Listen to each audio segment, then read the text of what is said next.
Welcome gardeners! Evening is here. I hope you are all having a great week. How are you guys doing with the new event?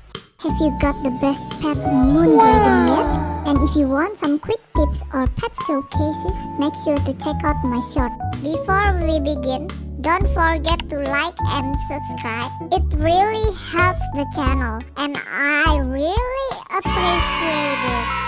I'm building my dream dragon castle. Dragons are honestly one of my favorite things in Grow Garden.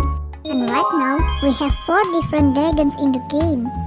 I currently have only the New Year Dragon, the Black Spotted Dragon, and the New Moon Dragon. So if you had to pick one, which dragon is your favorite? Let me know in the comments. Since we are building a dragon-themed garden, obviously we need a castle. But not just any castle. I want a dark, mysterious, abandoned castle. You know, the kind castle when you walk in and immediately think, yeah, I'm definitely not surviving this. Here's the idea. We're going to build a huge castle with walls, towers, giant entrance, and a special plant right in the center. Sound easy, right? Yeah, I was very wrong about that.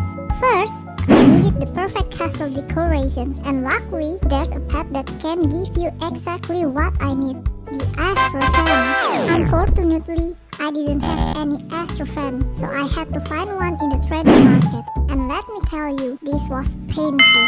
The rep says it's around 36 tokens, but some players were asking like 60 or 100 or even 250 tokens. Luckily, after searching for a while, I finally found someone selling it for only 26 tokens.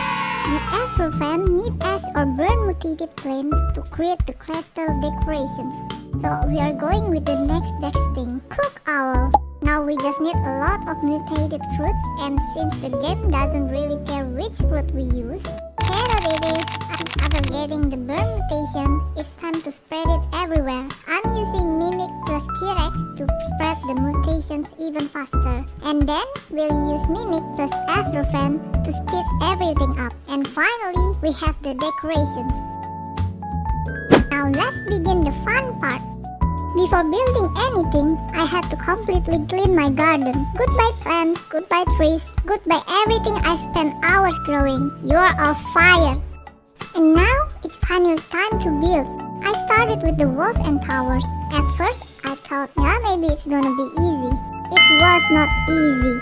Honestly, building this castle was harder than some of the quests in the game. After 2 hours, this is what I had. Okay, it's still pretty empty, but hey, we have a castle. That's a progress.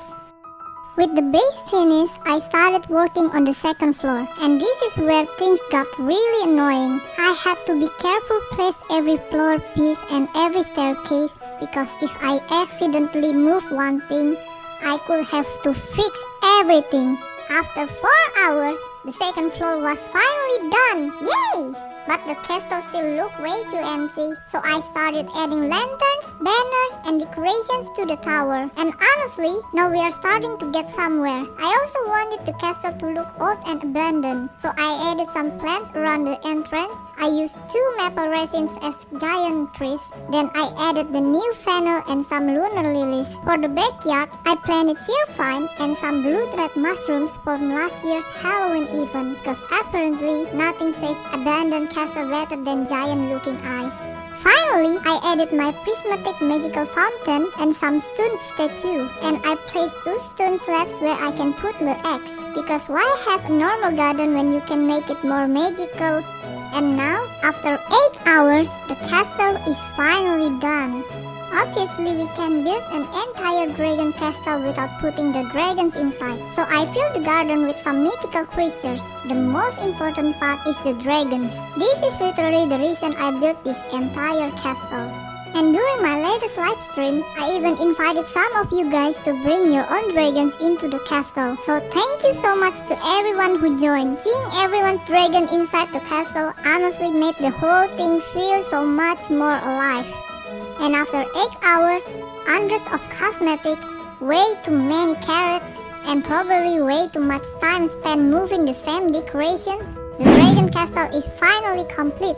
And honestly, I love it! My favorite part has to be these two amber whip flying above the castle. They make the whole place feel so magical. So, what do you guys think about it? Did I actually cook? Did I actually just spend 8 hours building a giant box? Let me know what you think in the comments. I'm eating and I'll see you guys in the next video. Bye!